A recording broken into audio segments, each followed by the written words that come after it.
Friends नमस्कार आपण मानक मोर चैनल इंडियन फ्लेवर को बहुत बहुत स्वागत जनाऊँगी। आज मु देखाइबी आपण मानक बैगण और आलूर मसला तरकारी। थरे ये रेसिपीटी को ट्राए करंतु भात और रुटी सह खाइबा को बहुत ही भल लागिबो। जदि रेसिपीटी भल लगे निश्चित चैनल टी को सब्सक्राइब करंतु। तो देरी न करी चलंतु रेसिपीटी को स्टार्ट करिबा।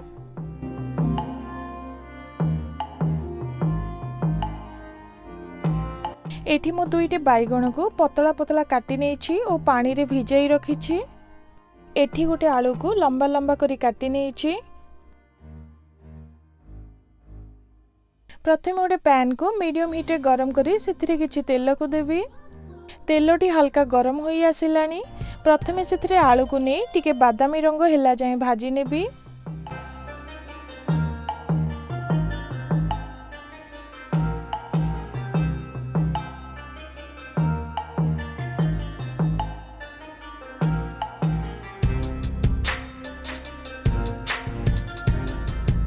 देखंतु किछि समय भाजिबा परे आलूटी भल भाबरे भाजी जाइछि। टिके बादामी रंग देखा गलानी। एबे गोटे पात्र को काढी नेबी।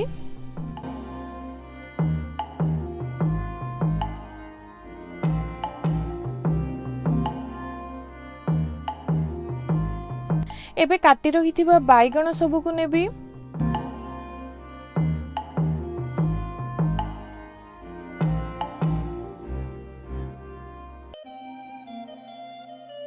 एठी अल्प टिके लूण दे बैगण को टिके नरम हला जाए भाजी नेबी।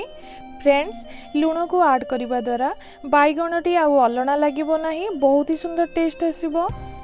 बैगण सह लूण को भल भाबरे मिसाई प्राय 3 रु 4 मिनिट पई मीडियम हीट रे भाजी नेबी। 3 रु 4 मिनिट भाजीबा परे देखंतु बैगणर रंग चेंज होई आसिलानी। बैगण हल्का सिझी गलानी। एबे गोटे पात्र को काढी नेबी।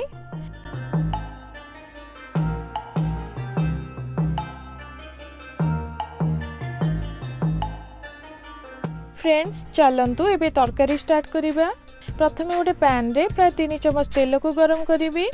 धनिया द्वारा तरकारी रे बहुत सुंदर टेस्ट आ बास्ना आसी थाए। तो एठी मो प्राय गोटे चम्मच धनिया को नेउछि। सेथिरे 3टी सुखिला लंका और 2टी तेजपत्र को ऐड करिबी। गोटे चम्मच जीरा को देई प्राय 1 मिनिट पई हल्का भाजी नेबी। देखंतु फुटण हल्का भाजी गलानी। एठी मु गोटे बड़ पियाज को छोट छोट करी काटी नेछि, ताको ऐड करि नेबी।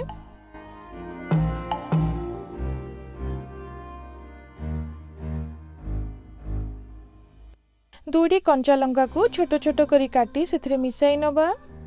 एबे पियाजटी टिके नरम हला जाय मीडियम हीट रे भाजी नेबी।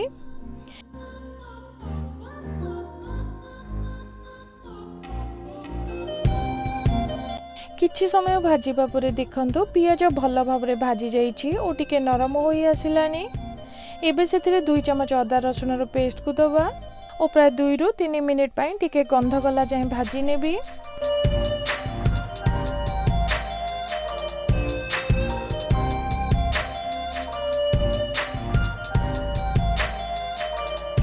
अदा रसुन रो पेस्ट टी पियाज सह भल भाबरे भाजी जाइछि।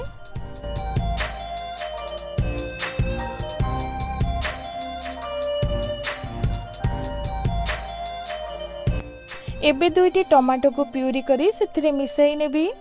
टमाटो को ऐड करिबा द्वारा तरकारी रे बहुत ही सुंदर टेस्ट आसी थाए।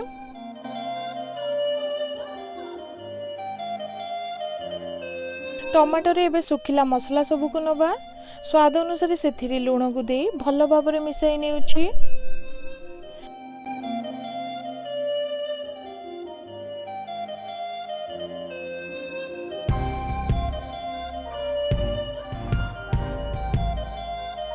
मसला सब को भल भाबरे मिसाई नेछि। एबे कवर करी देई 2 रु 3 मिनिट पई मीडियम हीट रे भाजी नेबी।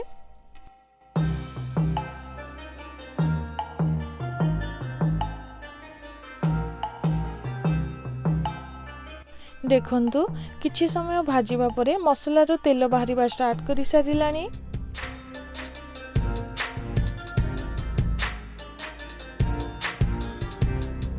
प्रथमे सेथिरे भाजी रखिथिबा आलू को नेबी।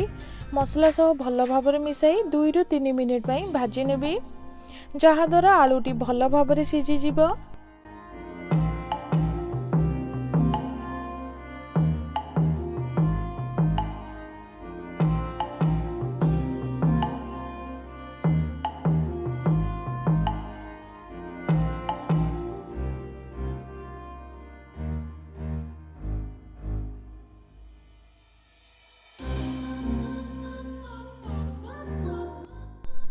फ्रेंड्स देखंतु आलूटी मसला सह भल भाबरे भाजी जाइछि।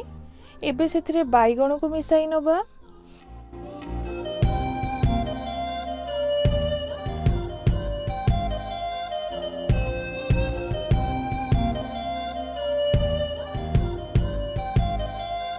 भल भाबरे मिसाई प्राय आधे ग्लास पानी को देबी।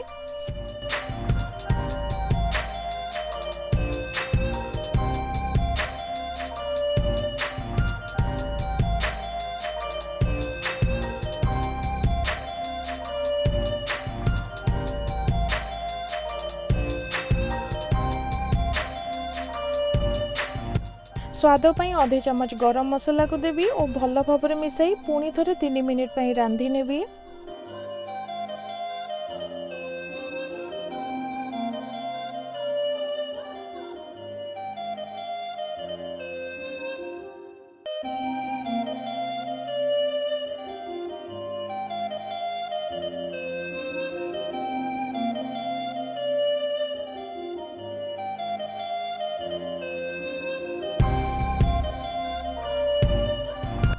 फ्रेंड्स देखंतु तरकारीटी आमर रेडी होई गला। तरकारीटी देखिबा को बहुत ही सुंदर होईछि।